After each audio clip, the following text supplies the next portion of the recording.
The long grass rustled at her feet as the white rabbit hurried by. The frightened mouse splashed his way through the neighboring pool. She could hear the sound of the teacups as the March Hare and his friends shared their never-ending meal, and the shrill voice of the Queen sentencing her unfortunate guests to execution. Once more, the pig baby was sneezing on the Duchess's knee, while plates and dishes crashed around it.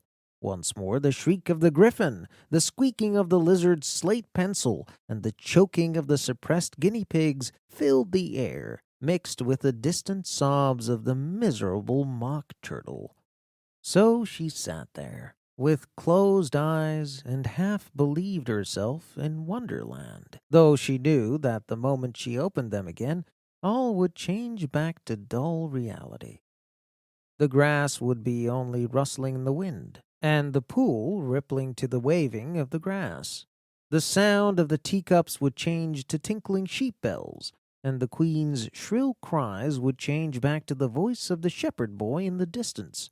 And the sneeze of the baby, the shriek of the griffin, and all the other curious noises would change, she knew, to the confused clamor of the busy farmyard, while the sound of the cattle in the distance would take the place of the mock turtle's heavy sobs.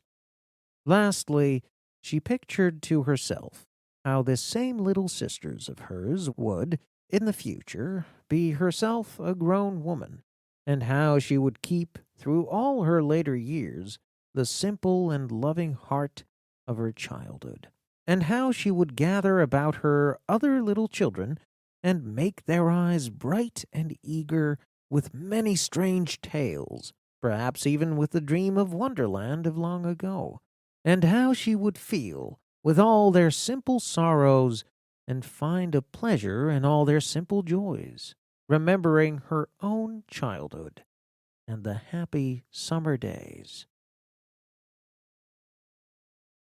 The end.